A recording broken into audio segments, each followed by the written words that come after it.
Irmãos, mais uma vez, graça e paz da parte do nosso Deus, amém? Rapaz, quando começou a cantar a videira, eu lembrei do primeiro acampamento que eu fui. Nem preciso dizer quantos anos atrás foram. Mas eu vi que não foi só eu não, teve uns irmãos ali atrás que estavam com a memória afetiva em dia ali. O pessoal celebrou bastante ali, graças a Deus. Estamos aí no nosso 6º capítulo do livro. O pastor já deixou o livro aqui para facilitar na hora de mostrar aos irmãos. Na primeira vez ele esqueceu, não foi? Depois ele... Vou deixar logo o livro aqui que a gente vai mostrando ele. Então, nesse 6º capítulo, ele vai começar a falar sobre diversas modalidades de idolatria. Ele não se concentra apenas em um único tema.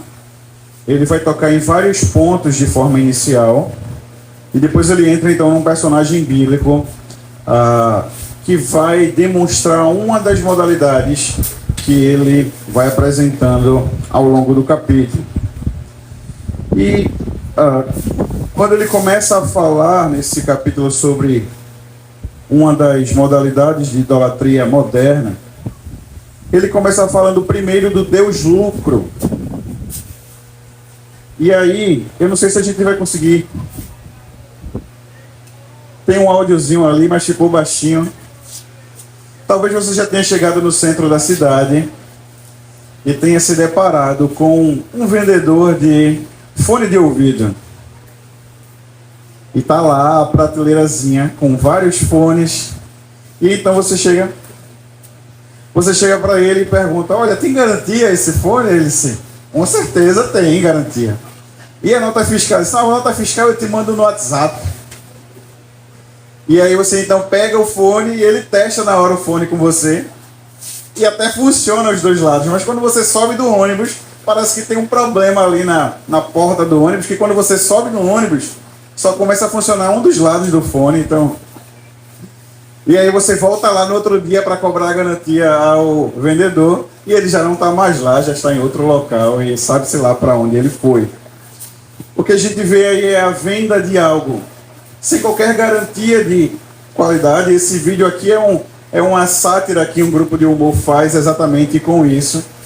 E quando essa moça ela chega para perguntar a ele sobre garantia, qualidade, da onde ele pegou esse produto, ele diz: caminhão virou, promoção chegou. Ele diz, né? Então, mostrando normalmente como é que acontece esse tipo de venda nos grandes centros. Mas não há honestidade nas informações. Há apenas a preocupação com o lucro que será obtido ali. Nenhum interesse no bem-estar do cliente. A única visão sobre o produto é o quanto eu posso tirar de lucro daquilo ali. E isso nos mostra um pouco mais desse Deus dos nossos séculos, que é o desejo exacerbado pelo lucro, pelo ganhar mais, ganhar em cima das pessoas, sem se preocupar com o que elas vão achar daquilo ou como elas receberão aquele produto. Você apenas preocupa-se consigo mesmo, com a venda do seu produto, sem preocupar-se com o cliente, demonstrando, na verdade, um grande egoísmo, mau caratismo e vários outros adjetivos que podem ser colocados para essa pessoa. E por que isso é importante para a gente? Porque muitos de nós são comerciantes, produzem algo, compram algo para vender. E o senso de justiça, ele precisa ser uma das características do cristão. É claro que você precisa obter lucro em cima do trabalho que está sendo oferecido. Logicamente, ninguém está falando de que você vai pegar um produto, produzir algo e vender pelo mesmo preço que você está gastando, porque não faz nenhum tipo de sentido isso. Mas a questão é você comprar algo, se preocupar em oferecer algo da melhor maneira possível e cobrar de forma justa aquilo que você está oferecendo, preocupando-se com tudo, colocando-se no lugar do outro. Se você fosse comprar ou adquirir aquele produto, como você gostaria que ele estivesse? Qual o estado de conservação? qual seria a qualidade do pós-venda que você gostaria de receber. Então, são quesitos que nós precisamos pensar enquanto cristãos. E aí, Paulo, falando sobre esse cuidado do amor ao dinheiro, ele diz: porque o amor do dinheiro é a raiz de todos os males. E alguns nessa cobiça se desviaram da fé e a si mesmos se atormentaram com muitas dores. Perceba que Paulo não está dizendo que o problema é o dinheiro. Até porque quando a gente olha para o Antigo Testamento, a maior parte dos patriarcas eram ricos. O pastor trouxe o exemplo de Abraão, riquíssimo, Davi, riquíssimo. Então o dinheiro não é o problema, mas o amor a esse dinheiro. E aí então pode se tornar um ídolo em nosso coração, fazendo com que a gente não se preocupe com o outro, apenas consigo mesmo. E quando Paulo vai dizer isso, ele vai dizer que muitos, atrás dessa cobiça, muito atrás desse lucro, despreocupado com os outros, apenas pelo amor ao dinheiro, eles se desviaram da fé e a si mesmos se atormentaram com muitas dores. Esse é apenas um dos ídolos que ainda são fortemente levantados em nossa cultura. Posteriormente, ele vai falar sobre mais alguns outros tipos de ídolo que podem ser facilmente alimentados em nosso coração. Pode passar mais um pouquinho, mais um pouquinho, mais um pouquinho. Aí, chegou.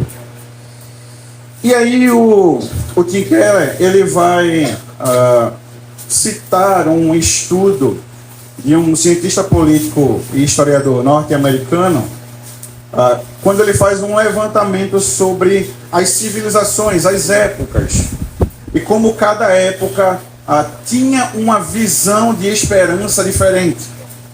Ele faz uma análise basicamente em cima da nação norte-americana, mas quando nós entendemos o que ele está falando, parece não estar muito diferente da nossa realidade, nem da realidade dos outros países.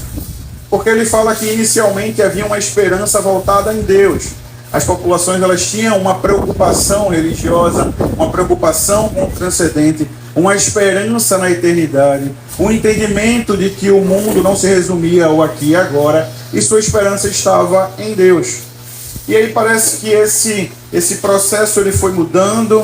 Nós temos ali alguns filósofos dizendo que a religião é o ópio do povo, e então essa ideia começa a ser fomentada nas nações, e ele tratando da nação norte-americana, ele diz: as pessoas então, chegou um momento que elas passaram a confiar não mais em Deus, mas a confiar na própria nação, achando que a nação então traria redenção para eles. Não, é a nação que me protege. É aquela ideia cega do patriotismo, que inclusive foi citado aqui. Patriotismo é algo bom? É. Essa ideia exagerada levou a mortes em vários países, como a gente viu a figura daquele cidadão que gostava de ter um bigodezinho bem curtinho assim, o famoso Hitler. Só que essa fase de patriotismo também cego, parece que ele chegou ao fim, dando lugar apenas ao desejo de que eu mesmo seja o meu próprio redentor. Então hoje a vida diz respeito a criar um eu. O mais importante é ter a liberdade para que eu seja o que quiser. Não é isso que se diz hoje, né? Você pode ser o que quiser. Embora aquela canção infantil já falasse sobre isso há um bom tempo atrás, que ela vai citando os personagens bíblicos, dizendo que você pode ser o que quiser. Hoje as pessoas elevaram isso a uma potência muito elevada. Então as pessoas hoje, eu quero ser uma árvore. E aí a pessoa simplesmente se veste com caráter e fica parado em algum canto. Ou outros dizem: não, eu me identifico como cachorro. E aí as pessoas estão indo ao shopping vestido com uma roupa de pelúcia, com orelhas grandes, e andando como se fosse de fato um cachorro de 4 no shopping, alguém com uma coleira, e as pessoas estão achando isso normal. Por quê?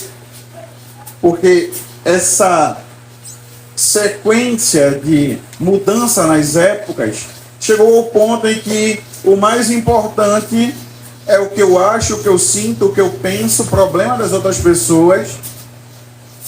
Não há uma preocupação com o outro, há apenas uma preocupação consigo mesmo. E aí nós temos a idolatria. De toda forma de amor é válido, né? Então eu posso amar o meu cachorro, e então apenas me relacionar com ele. Eu posso amar uma árvore e me relacionar com ela.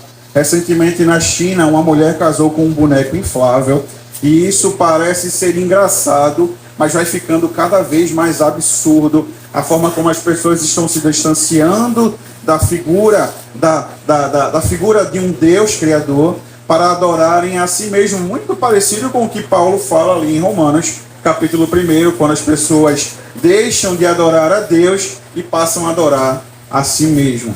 É aí a idolatria da beleza física.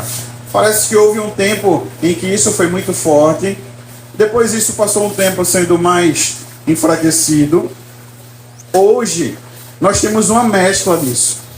Enquanto há uma grande quantidade de pessoas evocando essa ideia da beleza física, da cultura fitness, por outro lado também existem aqueles que vão dizendo não, se tem uma música agora, se não é seu corpo, você não tem que opinar. E a pessoa vai cantando essa música, e com todo respeito a quem está um pouco mais gordinho, porque eu também estou, mas mais do que preocupação com o estereótipo físico, é a preocupação com a saúde. E essa é uma preocupação que o cristão precisa também ter. A questão com a sua própria saúde, com o seu próprio corpo. Por quê? Porque nós somos templo e morada do Espírito Santo. Então nós precisamos ter uma certa preocupação. Mas aí essa ideia de que você não pode questionar o outro, ou que você não pode dar uma orientação, um conselho para o outro, porque você está ferindo a outra pessoa, isso tem ficado cada vez mais latente em nossa época. E aí também o Deus da carreira, do materialismo. Percebam que nenhuma dessas coisas, carreira ou ter algo, como já foi falado aqui, não é o problema. Deus nos criou para trabalhar. Adão trabalhava antes do pecado. Às vezes o pessoal diz, a gente trabalha muito por causa de Adão. Não. O trabalho foi criado antes da queda. Então o Senhor nos criou para trabalharmos. Mas o que é que acontece? O que é que acontece nos nossos dias? Que já vem acontecendo há um tempo. Esse desejo por eu só serei feliz quando eu concluir a faculdade. Aí você conclui a faculdade e aquela felicidade não chegou. Não, eu só vou ser feliz agora quando eu concluir o mestrado. Aí você conclui e não atingiu a felicidade. Eu só vou ser feliz quando eu concluir o doutorado. Não vai atingir a felicidade. Não, eu preciso passar naquele concurso federal, que eu só trabalhe 4 horas semanais e tenha um salário de 35 mil reais. Seria bom, né? Um negócio desse. Mas aí você alcança, e sabe qual é o resultado? Não há felicidade. Por quê? Porque todas as suas expectativas foram colocadas em algo que não pode preencher todo esse seu vazio que existe em seu coração. E aí então, o nosso autor, ele começa passeando por esses temas, ele começa então a nos mostrar um pouco mais sobre a idolatria. Enquanto a gente pode pensar que essas coisas apenas acontecem fora da igreja, aí ele então começa a falar sobre os tipos de idolatria que passam a existir dentro da igreja. A idolatria doutrinária, a doutrina acima de tudo, acima do meu amor ao meu irmão, acima do cuidado que eu preciso ter com o meu irmão. Eu sou calvinista, não, eu sou arminiano. E a gente vê páginas hoje na internet onde as pessoas ainda entram em conflito sério por causa de questão doutrinária. Eu participo inclusive de um grupo em que essa semana foi exatamente um coliseu romano. Eu disse, rapaz, o pessoal acho que está ficando um pouco, exagerando um pouco e não está percebendo, achando que isso não é um ídolo para o seu coração. Você está adorando a doutrina ao invés de adorar a Deus. É claro que é preciso haver zelo doutrinário. Cuidado com as Sagradas Escrituras. Perceba que a gente está falando sobre temas que são bons, mas que o seu extremo aqui é o perigoso. Por causa dessa compreensão, dessa idolatria à doutrina, existem irmãos que não falam com outros irmãos. Pessoas que foram salvas pelo mesmo Cristo, mas que não falam com o outro. Eu digo isso porque na minha rua existe uma família inteira que passa pela gente sem dar um único bom dia, porque para eles a gente não é crente. Então perceba como isso é fomentado de forma cega na cabeça das pessoas. E isso então é um perigo dentro das igrejas, além do perigo dos dons espirituais que podem se tornar também ídolos em nosso coração. Perceba que os dons são diferentes do fruto do Espírito. Os dons estão relacionados às habilidades, às capacidades, aquilo que o Senhor vai distribuindo pelo seu povo, que Paulo vai dizer em Efésios, que tudo isso é para que os irmãos eles cresçam mutuamente. Por quê? Porque se eu sei fazer algo, naturalmente vai ter algo que eu não sei fazer, mas Lael vai saber fazer e eu não sei. Então a convivência vai fazer com que eu o ajude com o que eu sei e ele me ajude com o que sabe. Por quê? Porque Deus distribuiu dons diferentes para todas as pessoas, capacitações diferentes, habilidades diferentes, características diferentes. E essa é a beleza do cristianismo, porque é assim que nós nos completamos. É assim que funciona a família. Como é que funciona a família dentro da casa? O marido faz uma coisa, a esposa faz outra coisa, os filhos fazem outra coisa, e há uma completude, há uma unidade nesse ajuntamento familiar. E aí a gente observa que, inclusive, algumas igrejas fazem tanta distinção dessa questão dos dons espirituais que vão dizer assim: olha, se você não tem esse dom, você pertence a uma classe inferior de crente. É o crente tipo A e o crente tipo B, igual no futebol brasileiro, né? Série A, Série B, e também tem a Série D, que foi criada especificamente para o Santa Cruz, né? Mas isso aí é uma outra coisa, né? Isso é só um detalhe, a gente precisa falar isso, né? A gente deixa isso para um outro momento. Desculpa aí os tricolores de plantão. Mas é uma realidade, eu não estou mentindo, tá? Fora os dons espirituais, ao Deus da conduta moral. Veja a que ponto a gente tem chegado. Não, eu ando dessa maneira e todas as pessoas precisam andar iguais a mim, porque eu sou o modelo de conduta moral. Aí o irmão então falhou, tá vendo? Isso não é crente não, isso nunca se converteu. Irmãos, embora vivamos na mesma igreja, alguns de igrejas diferentes, a gente precisa entender que cada uma das pessoas, cada um dos irmãos, estão num nível de maturidade diferente. E isso não tem a ver com o tempo de igreja, tá? A maturidade espiritual não tem a ver com o tempo de igreja, tem a ver com comunhão com Deus, envolvimento com o Senhor. O quanto o Espírito Santo já moldou o seu coração, o quanto você já cresceu, o quanto você já passou por situações em que o Senhor permitiu que você crescesse. E às vezes alguém com 20 anos de igreja não tem tanta maturidade espiritual quanto alguém que tem 5. E isso é plenamente possível de acontecer. A santidade, ela é dessa maneira. Mas ainda assim, é preciso ter um cuidado e uma preocupação com o outro. Porque, afinal de contas, às vezes nós esquecemos do conceito da igreja que está relacionado à família. E com as nossas famílias, certamente nós temos um cuidado com a outra pessoa. Você tem um cuidado com o seu filho, você tem um cuidado com o seu irmão, você tem um cuidado com o seu pai, com a sua mãe. Você se preocupa com eles, você faz coisas visando o bem dele. E quando a gente aponta o dedo, fala para outra pessoa, começa a fazer aquela fofoca gospel, apontando uma falha de alguém, em que você está contribuindo com o crescimento dessa pessoa? A gente precisa ter essa compreensão. Nós somos todos irmãos. A gente não se chama de irmão por convenção, ou porque é uma palavra bonita, ou porque é uma palavra educada, ou então porque você esqueceu o nome da pessoa e diz assim: ô irmão, vem aqui. Não. Porque Cristo nos tornou filhos de Deus. Então nós temos hoje o mesmo Pai. Foi o mesmo sangue derramado por todos nós. Então eu preciso ter um cuidado com o meu irmão. Cuidado nas palavras que eu uso para ele. Cuidado na forma como eu o trato. Cuidado na forma como eu lido com as falhas dele.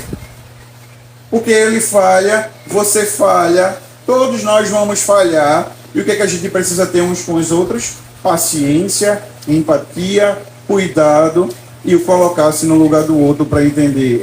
Meu irmão falhou, ele precisa de ajuda nessa área. Eu posso ajudar? Posso, então eu vou e ajudo. Eu não consigo ajudar, então eu posso conseguir alguém que ajude o irmão. Mas o que a gente não pode fazer é tornar essa conduta moral uma idolatria ao ponto de você achasse, ou eu achasse, que nós estamos na série A e o irmão está na série D. E a única coisa que eu vou fazer é o que a gente faz com Santa Cruz, que é chacotear ele. Não pode, tá, irmão? O Santa Cruz pode, mas o irmão não. E aí, então, o autor do livro, ele começa a entrar diretamente no nosso personagem de hoje. Esse personagem bastante conhecido, sobretudo pelas crianças, sobretudo pelo departamento infantil.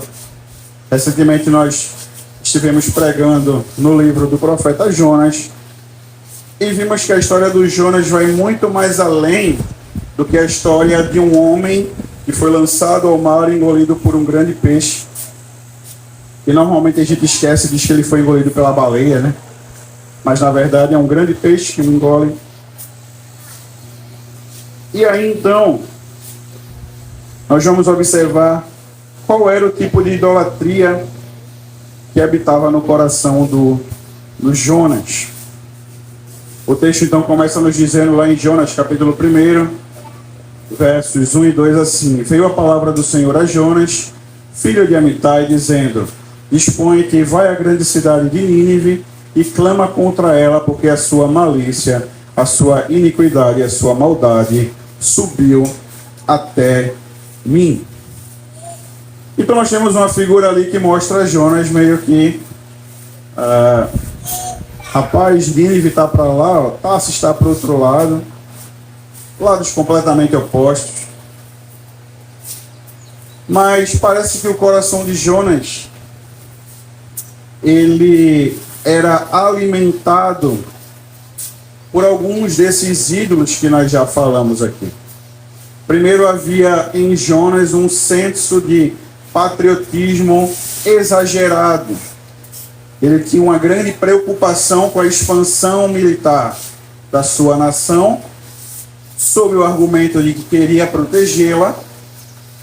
Então, lá em 2 Reis 14, ele vai lá e orienta Jeroboão a seguir uma política militar expansionista, visando então a proteção e a extensão dos limites da nação. Mas parece que seus contemporâneos ali, que eram Amós e Oséias, não é o nosso Oséias daqui, tá? Mas bem que Oséias poderia ser um próximo profeta, e aí Oséias... Eles eram contra a corrupção na administração real. Mas parece que Jonas estava fazendo vista grossa com o que Jeroboão estava fazendo.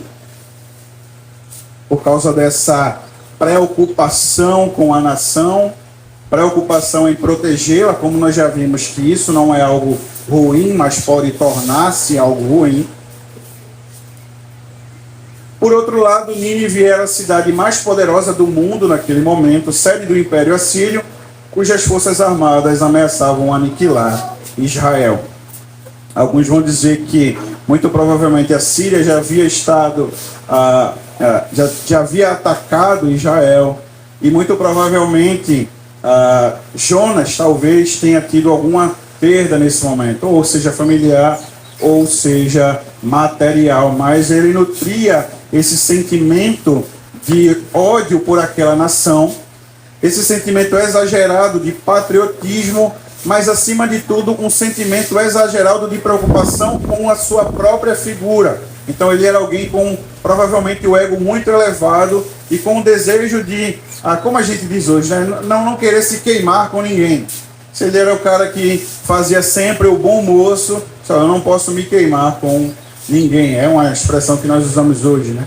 Eu preciso preservar a minha autoimagem de bom moço. No caso dele, preciso preservar a minha imagem de profeta.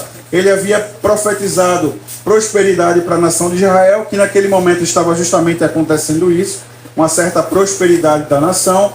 Então ele estava meio que em dias com o seu chamado de profeta. E não teria havido motivo algum para enviar uma advertência, a menos que houvesse uma possibilidade de o juízo ser evitado. Isso Jonas sabia. Quando ele recebe então o chamado do Senhor, ele vai lutar contra todos esses seus ídolos. O ídolo do amor e o apego à nação, mas principalmente o ídolo do seu ego, porque ele era um profeta de Israel, estava sendo chamado para pregar e profetizar contra outra nação. Mas essa outra nação não era uma nação simples, era a nação mais cruel que já havia existido naquele momento, onde os assírios, eles tinham a fama de, quando faziam prisioneiros as pessoas, sobretudo as mulheres, eles então a violavam, a faziam como escravas. Muitas delas tinham seus membros cortados, assim como os homens, quando não eram mortos, bem como com as próprias crianças. Então, essa fama dos assírios era uma fama muito cruel. Por isso que Deus diz, porque a sua malícia, a sua crueldade chegou até mim. Quando Amós está profetizando, ele fala algo semelhante, mas Amós vai lá profetizar contra o próprio povo de Deus. Mas Amós fala aqui, é como se o cálice da ira de Deus estivesse chegado ao topo. Então, a maldade do povo era tão grande que o cálice ia enchendo e enchendo, e quando então transbordava, a ira de Deus era derramada sobre aquela nação. Então, é mais ou menos essa ideia que há sobre Jonas, sobre a cidade de Nínive, na verdade. E Jonas então é chamado para ir até esse outro local, até essa outra região, para pregar para eles. Porém, as coisas não saíram muito como planejado, tanto para a ordem que Deus deu a ele inicialmente, quanto para o próprio Jonas. Ele passa a ser então o fugitivo. Deus então o manda para Nínive e ele resolve ir para Tarsis, aproximadamente 900 quilômetros dali de onde ele estava. Se a gente fosse pegar um parâmetro lá do centro do Recife, é como se então ele estivesse sendo chamado para ir para Itamaracá, mas aí então ele resolve ir para Petrolina, lados ali completamente opostos, com uma distância semelhante. E então, o texto de Jonas, capítulo 1, verso 3, diz exatamente isso. Jonas se levantou. Perceba que no verso 2, Deus diz, levanta-te e vai até a cidade de Nínive. E aí o verso 3 vai dizer que Jonas então se dispôs. Jonas se levantou, mas para fugir da presença do Senhor para Tarsis. E tendo descido a Jope, achou um navio que ia para Tarsis, pagou, pois, a sua passagem e embarcou nele para ir com eles para Tarsis, para longe da presença de Deus. Os historiadores vão dizer que essa viagem de navio, por causa da distância e por causa das condições dos próprios navios da época, era uma distância que era percorrida em cerca de pelo menos 1 ano de navegação. Então Jonas estaria navegando 1 ano para longe da presença de Deus. Certamente na cabeça dele ele pensou, eu vou para o mais longe que eu puder, porque com certeza quando eu chegar lá, Deus vai desistir dessa história de me mandar para Nínive. Porque nos parece que Jonas tinha medo do fracasso, porque tomado por aquele ódio, sabendo quem eram os assírios, disse, rapaz, o que é que eu vou fazer sozinho lá, numa cidade enorme, com pelo menos 600 mil pessoas, e eu vou sozinho para essa cidade lá para pregar contra ela? Não faz o mínimo sentido. Muito provavelmente o Senhor está querendo perdoá-los, que é o que ele vai dizer no capítulo 4. Jonas já tinha essa sensação de que a graça e a misericórdia de Deus pudessem ser derramadas sobre eles. Então Deus estava convocando o único profeta hebreu para entrar na cidade mais poderosa do mundo e exortá-la. Imagine hoje Deus chamar você e dizer: olha, vai lá para a Coreia, lá para a terra do Kim Jong-un, e tu vai andar lá pela cidade lá, pregando contra aquela cidade, chamando eles ao arrependimento, dizendo que se eles não se arrependerem, o Senhor vai destruir tudo lá. Então parece mais uma missão suicida, né? Mas foi exatamente o que Deus chamou Jonas para fazer. Então a possibilidade de ter êxito em sua missão, por menor que fosse, também o deixaria ou o deixava igualmente amedrontado. Então por que ele foge? Ele foge exatamente por causa da idolatria ao seu próprio eu, idolatria ao seu chamado, idolatria à sua nação, aquele apego exagerado à sua nação. Jonas, ele tinha, como o autor diz no livro, um ídolo pessoal. Ele queria o êxito ministerial mais do que obedecer a Deus.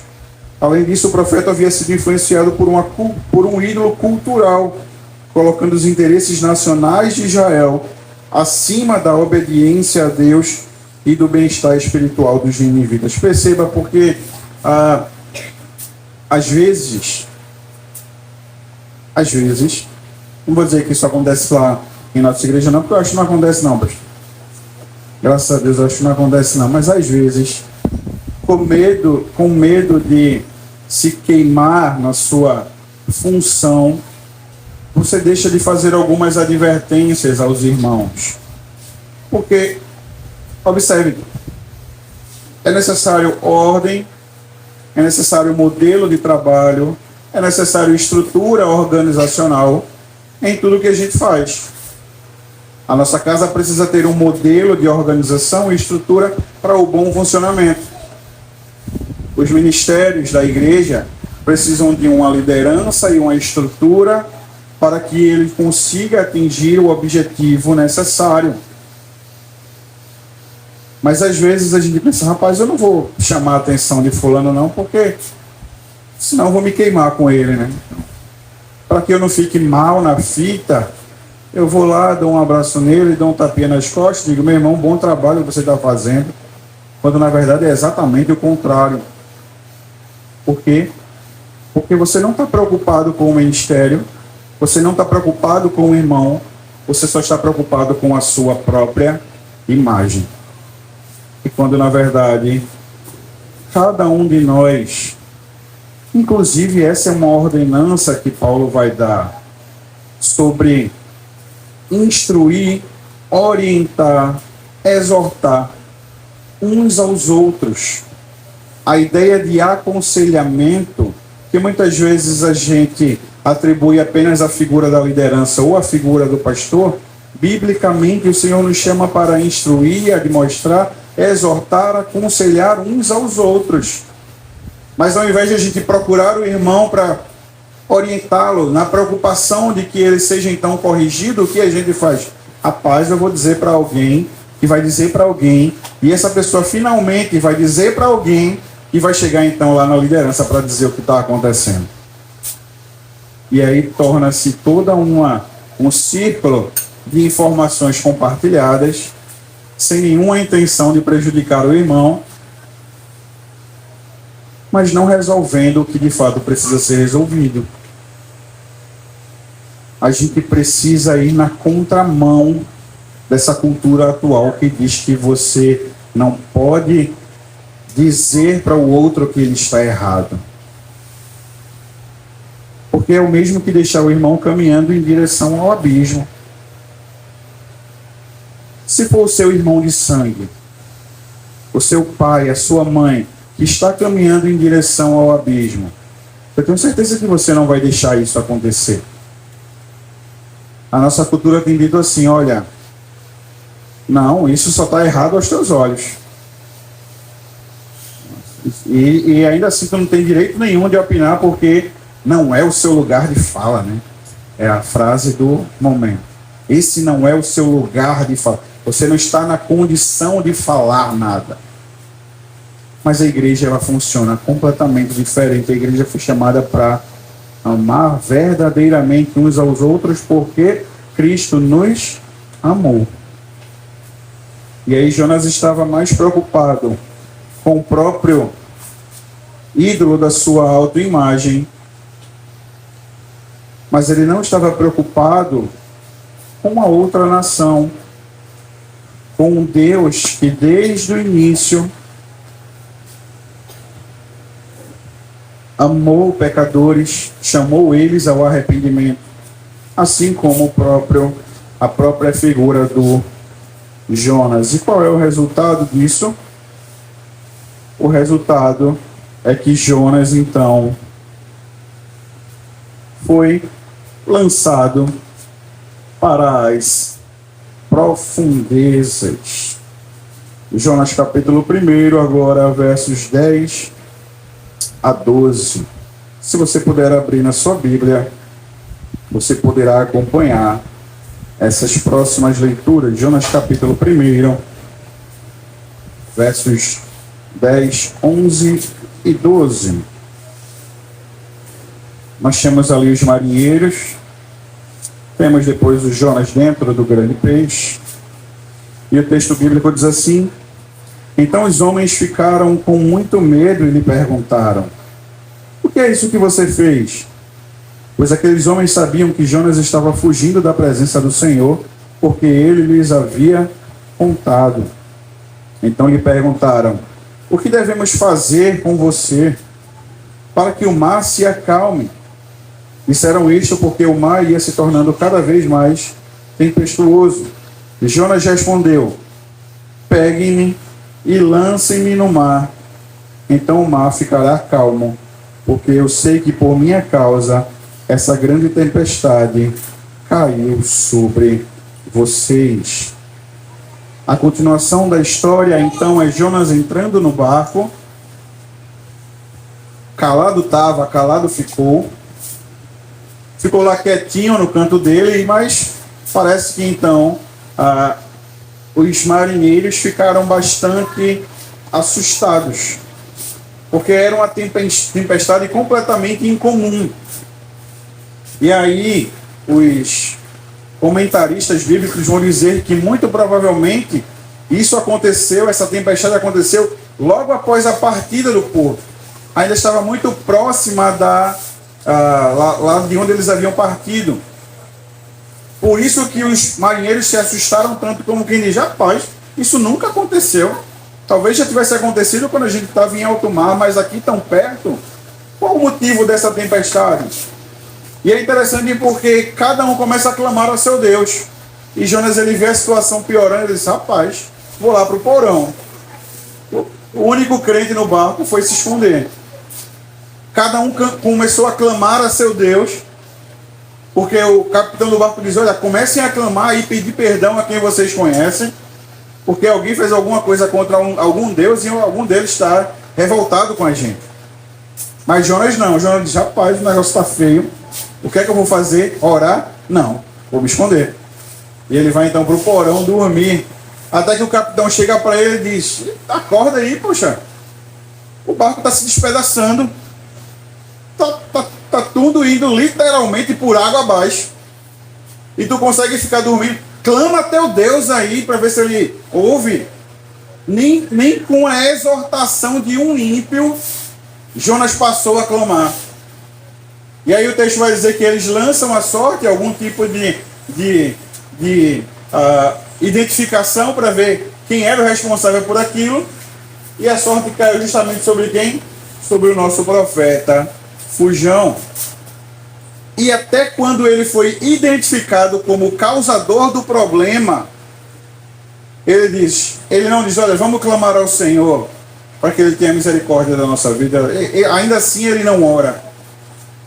Aí ele diz: não, é melhor eu morrer. Eu prefiro morrer do que clamar ao Senhor. Eu prefiro morrer do que ter que ir para Nínive.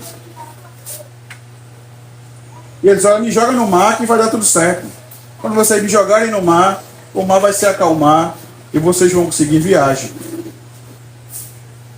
O relato bíblico vai dizer que o capitão ainda teve compaixão deles. Rapaz, eu vou matar esse homem, o sangue dele vai cair sobre mim.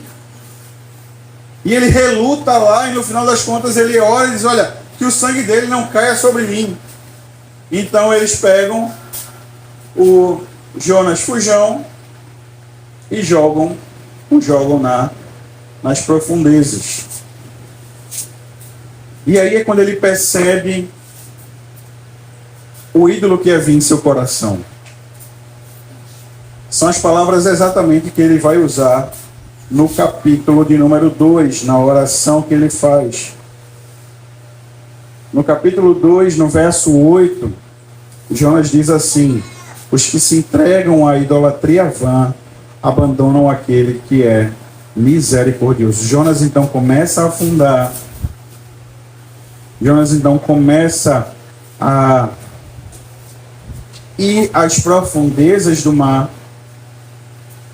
de modo que o texto vai dizer que é como se as algas começassem a enrolar em seu pescoço, muito provavelmente chegando ao fundo daquele oceano. E essas palavras, essa palavra específica que Jonas utiliza aqui, os que se entregam à idolatria, a expressão hebraica é hesed. É como se Jonas estivesse dizendo, aqueles que abandonam o amor de Deus, aqueles que renunciam à graça do Senhor, aqueles que vão para longe de Deus, aqueles que voluntariamente se afastam e colocam-se à disposição apenas dos seus próprios ídolos, eles estão renunciando à graça de Deus. E aí então ele começa a afundar, e aquele momento derradeiro acontece, que é quando o grande peixe o engole, o grande peixe o pega. E ao contrário do que normalmente se fala, que o peixe engolindo Jonas era um sinal do juízo de Deus, na verdade, Deus está salvando Jonas para que ele pudesse continuar a missão posteriormente que Deus havia o chamado. Seu medo de fracasso, o orgulho de sua religião e seu amor intenso pelo país haviam se combinado em uma mistura idolátrica fatal que o cegara. Porque, irmãos, a idolatria faz exatamente isso comigo e com você. Ela nos cega para as verdades de Deus. A idolatria nos cega para os princípios do Senhor, ao ponto de nós chegarmos à mesma situação de Jonas.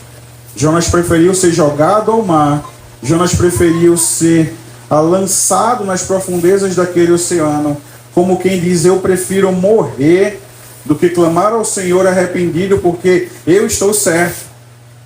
Há algum problema com esse pedido do Senhor. Ele quer que eu vá pregar para aquela nação assassina. Eles não são merecedores da graça de Deus. Eu sou merecedor da graça de Deus, porque afinal eu sou o povo do Senhor. Ou se fosse hoje, não, eu sou filho de crente. Eu mereço a graça de Deus. Ou alguns argumentos que se usam hoje ainda, que eu já ouvi as pessoas dizendo, eu não mato, eu não roubo, eu não fumo, não faço mal a ninguém, vou para o meu trabalho, volto, eu sou digno do perdão do Senhor. Mas o ladrão da cruz não, ele não é digno do perdão de Deus.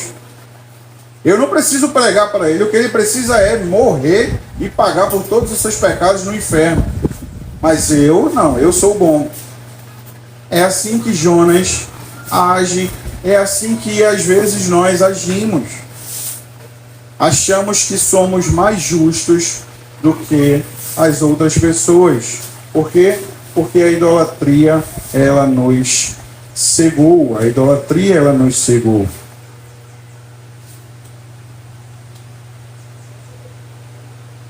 E então nós temos um fim surpreendente para essa história. Enquanto Jonas afunda, ele ora ao Senhor. Enquanto Jonas afunda, ele começa a entender que a graça de Deus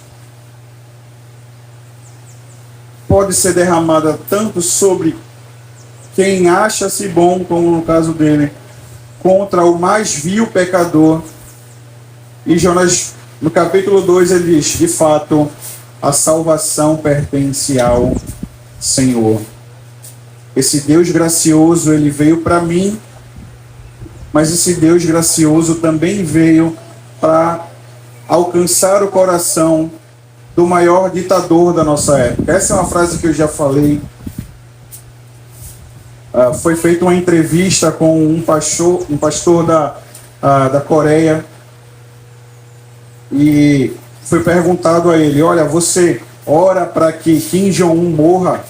Você ora para que ele seja então destruído, aniquilado, e então a perseguição ela possa enfim acabar? E a resposta dele foi: não, eu não oro para que ele morra, eu oro para que ele se converta. Eu oro para que a graça de Deus alcance aquele coração. E aí Jonas passa a entender isso. Ora ao Senhor. E o final do capítulo 2 vai nos mostrar ele sendo cuspido pelo peixe. Jonas era o profeta, inclusive intragável, nem o peixe aguentou tanto tempo com Jonas no seu ventre. Ele então vai e é cuspido exatamente no lugar onde ele começou a sua jornada. E aí então, ele, no início do capítulo 3, nós vemos a demonstração da graça do Senhor, em que alguns vão chamar de o Evangelho da segunda chance. Veio a palavra do Senhor a segunda vez a Jonas dizendo: dispõe-te, vai à grande cidade de Nínive e proclama contra ela a mensagem que eu te digo.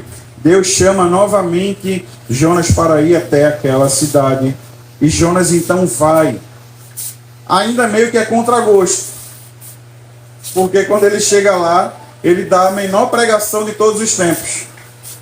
5 palavras Jonas apenas utiliza, chamando aquele povo ao arrependimento.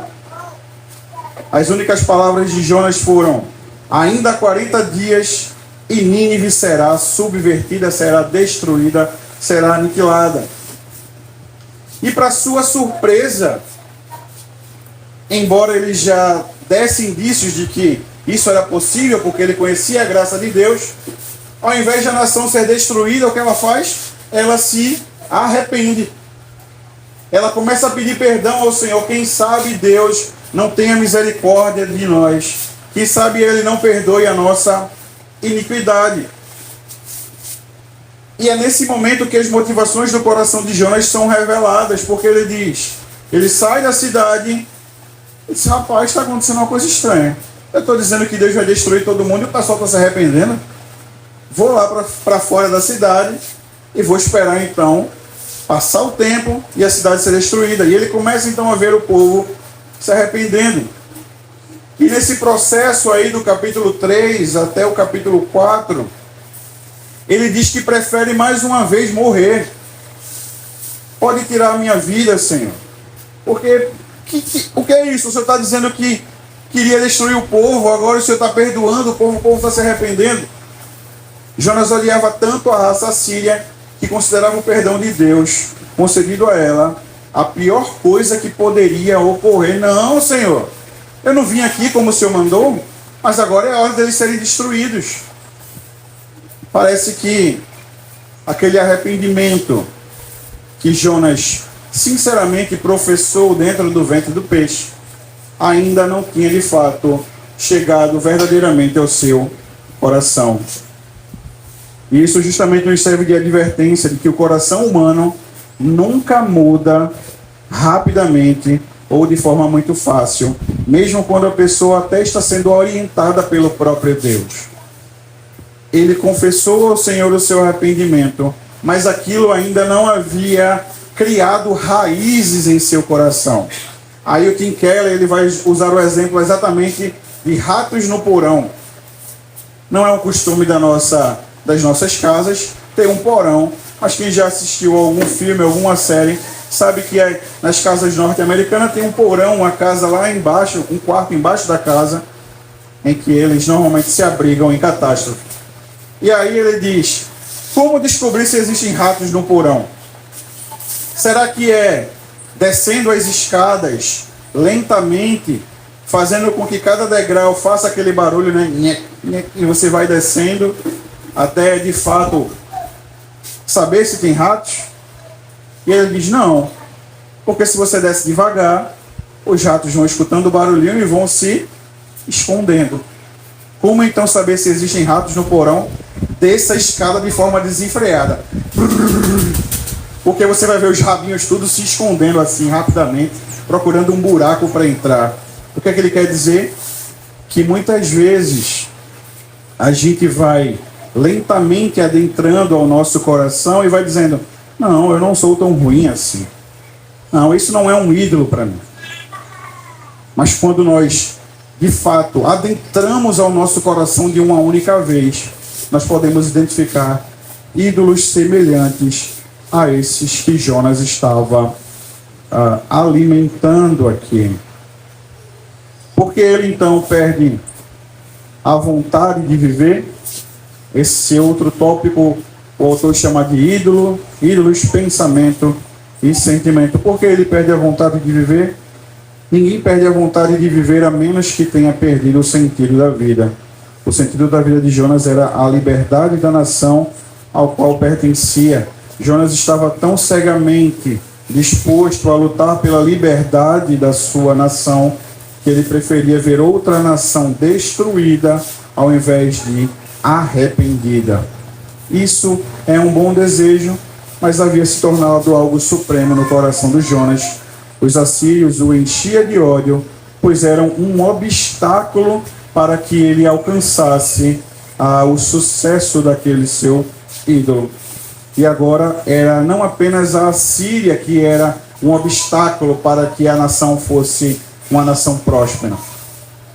Jonas agora coloca o próprio Deus como um obstáculo. Agora era o próprio Deus e sua misericórdia que enchiam Jonas de raiva e desespero, pois o Senhor havia se tornado um obstáculo no caminho para o futuro de Israel, desejado por Jonas.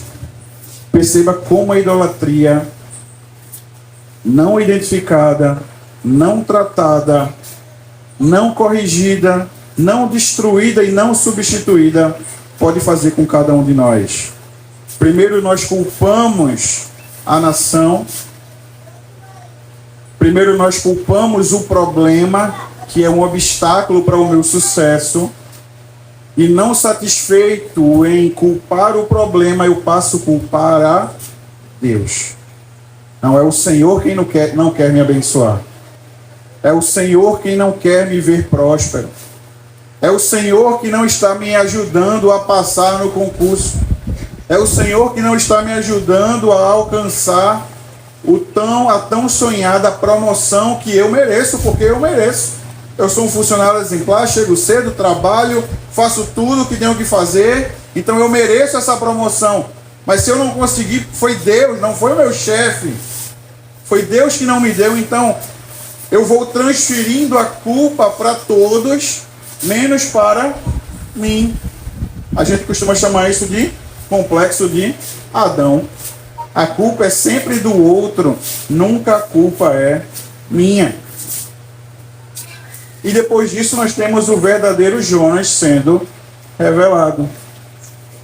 Jonas 4 agora, versos 10 e 11. Nós temos o final desse fim surpreendente, né? O verdadeiro Jonas sendo revelado. Deus então Jonas se afastou da cidade para olhá-la sendo destruída, viu que ela não foi destruída, constrói uma cabanazinha para ele ainda, e Deus então faz crescer uma planta rapidamente ali, para protegê-lo do sol. O sol estava escaldante, Deus faz uma planta crescer rapidamente em um dia, E na mesma velocidade que essa planta cresce, Deus envia uma lagarta para ir lá e morder essa planta, secá-la, e agora ele está ali, feliz e contente, embaixo do sol escaldante. E o sol, vai ser dito que o sol estava tão forte que ele já estava meio que desfalecendo. Deus confrontou Jonas com o fato de ele se aborrecer mais com a morte da planta do que com a morte das crianças que haviam lá. Porque no capítulo 4, versos 10 e 11, diz assim: tornou o Senhor, tens compaixão da planta que não te custou trabalho, a qual não fizesse crescer, que numa noite nasceu e numa noite pereceu. E não hei eu de ter compaixão da grande cidade de Nínive, em que há mais de 120.000 pessoas que não sabem discernir entre a mão direita e a mão esquerda, e também muitos animais. Essa expressão de 120.000 pessoas que não sabem discernir entre mão direita e mão esquerda, os comentaristas vão dizer que muito provavelmente estava falando de crianças pequenas ainda, que não sabiam discernir direito as coisas. Então Deus confronta ele. Porém, seu amor idolátrico e sua presunção moral tinham eliminado sua compaixão pelas cidades e nações do mundo.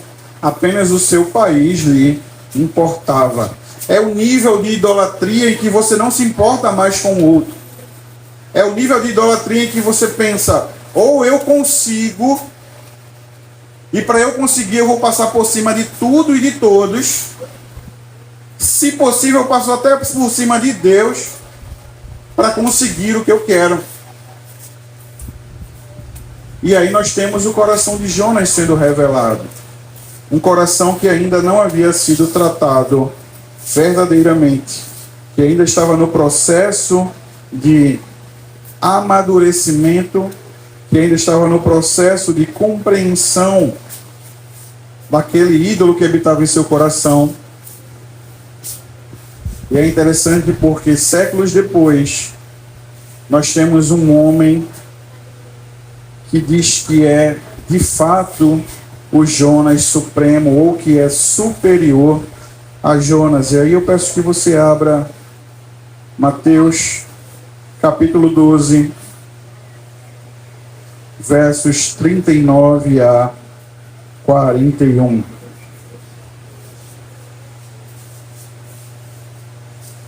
Mateus capítulo 12, verso... Volta um pouquinho, volta o 38. Obrigado, boy.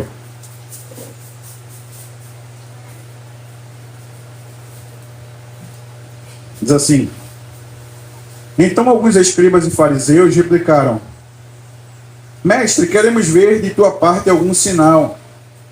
39. Ele, porém, respondeu: uma geração má e adúltera pede um sinal, mas nenhum sinal lhe será dado, senão o do profeta Jonas. Porque assim como esteve Jonas 3 dias e 3 noites no ventre do grande peixe, assim o Filho do Homem estará 3 dias e 3 noites no coração da terra. Ninivitas se levantarão no juízo com esta geração e a condenarão, porque se arrependeram com a pregação de Jonas. E eis aqui está quem é maior do que Jonas, Cristo, mostrando-se semelhante, porém superior ao profeta Jonas. Diferente do Jonas, Cristo ouviu o chamado do Senhor, respondeu positivamente a este chamado, veio até a terra deixando toda a sua glória, não apenas para vir ministrar, pregar às pessoas, chamar pessoas ao arrependimento, pessoas essas que inclusive poderiam prejudicá-lo e que de fato o fizeram, mataram o Senhor Jesus. Mas Cristo, ele veio de forma muito superior, porque ele sabia que poderia ser morto e que seria morto, mas que ainda assim ele não desistiu da sua missão, sendo obediente até a morte, e morte de cruz. Ele é o verdadeiro Jonas. É isso que nós chamamos de tipologia, um tipo. Jonas apenas era um tipo de Cristo para o Velho Testamento. Mas como todo tipo, era alguém falho, alguém pecador. Mas quando Cristo então aparece, nós temos o verdadeiro Jonas, aquele que é superior a Jonas, que não olhou o nosso coração pecador, que não olhou o nível de maldade que havia e que há em nosso coração, mas que ainda assim veio pregar a sua palavra e veio nos chamar ao arrependimento. É isso que o verdadeiro Cristo, que o verdadeiro Jonas fez por mim e por você. Tem até uma canção que diz exatamente isso: deixou a sua glória, fez-se homem como eu, desceu do seu trono para subir em uma cruz, trocou sua coroa por uma coroa de espinhos, ele se esvaziou e desceu. Essa é uma canção que relata muito bem essa trajetória do Senhor Jesus. E por fim, Jonas e nós. O livro de Jonas termina com uma questão. Deus então lhe pergunta: seu amor não deveria ser igual ao meu? Você está preocupado com a planta que morreu, mas não está preocupado com aquelas crianças que poderiam ser destruídas? O seu amor por essas crianças, o seu amor por essa população não deveria ser igual ao meu amor por essa nação? Não quer deixar seu egocentrismo e sua idolatria e começar a viver para mim e pelos outros? A resposta que nós gostaríamos e esperávamos que tivesse ali era que Jonas de fato reconhecesse que ele estava errado e colocasse mais um verso ali dizendo: Senhor, eu me arrependo. Mas os comentaristas vão dizer que Jonas, ele preferiu não responder essa pergunta, mas escreveu exatamente o livro e deu aos seus contemporâneos para que eles lessem, na intenção de que cada um deles fizesse essa pergunta a si mesmo, que é justamente como nós devemos encarar essas perguntas. Será que eu não devo amar aos outros, assim como Deus me amou? Será que eu não devo ter compaixão e misericórdia dos outros, assim como Deus teve misericórdia e compaixão de mim? Será que eu não preciso quebrar esse Deus da idolatria, ao egocentrismo? Assim como Deus então enviou seu próprio Filho para morrer em nosso lugar, por que então não nos é apresentada a resposta? O Tim Keller vai dizer: é como se Deus mirasse uma seta de repreensão em amor no coração do profeta, disparasse e de repente Jonas desaparecesse, deixando-nos no trajeto da seta. A pergunta vem direta a nós, porque você e eu somos muitas vezes o Jonas. Fugimos do chamado do Senhor, fugimos da responsabilidade que Deus nos concedeu, fugimos da obra que Deus colocou em nossa mão para fazer, e muitas vezes não apenas fugimos da responsabilidade, como nos achamos mais dignos do que outras pessoas, como Jonas então também achava que aquela nação não merecia misericórdia, achava que aquela nação não merecia o perdão do Senhor. E a pergunta que nós concluímos é: será que esses mesmos ídolos de Jonas não estão presentes hoje no meu coração e no seu coração? E eu vou pedir que você responda essa pergunta diretamente ao Senhor. E aí eu convido você nesse momento a orar, a baixar sua cabeça e a falar diretamente com Deus e responder essa pergunta a Ele: Senhor, será que assim como Jonas eu tenho sido um idólatra do meu ego, um idólatra da minha vontade, um idólatra do meu eu?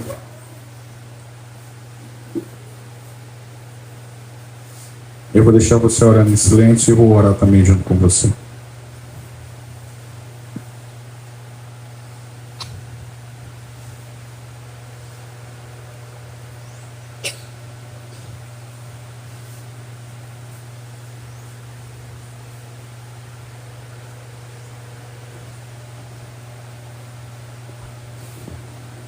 Pai querido, nós humildemente, Senhor, rogamos a Ti, ó Deus,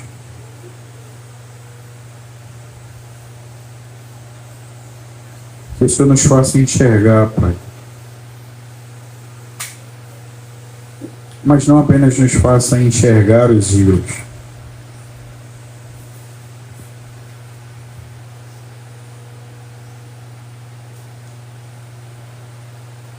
nos faça desenvolver um arrependimento genuíno, não de momento, mas um arrependimento verdadeiro, Senhor.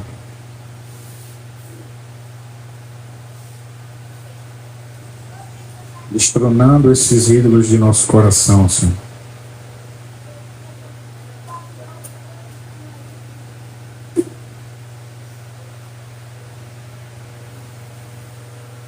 Por isso nós te rogamos nesse momento que nos ajude, Deus.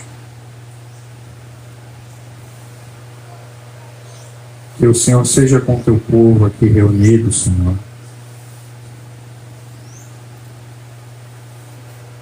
Que esses dias que estão sendo vividos aqui de forma intensa sejam dias em que o Senhor produza verdadeiro crescimento espiritual em nossos corações, para que nos acheguemos mais perto do Senhor, para que amemos ao Senhor acima de todas as coisas e, como consequência, amemos o nosso próximo como a nós mesmos, ó Deus. Ao ponto de entender que a salvação pertence ao Senhor e que o mais vil pecador precisa ouvir a pregação da Tua palavra e precisa ser chamado ao arrependimento, ó Deus. É o que nós oramos ao Senhor nessa manhã. Rogamos a Ti em nome de Jesus. Amém.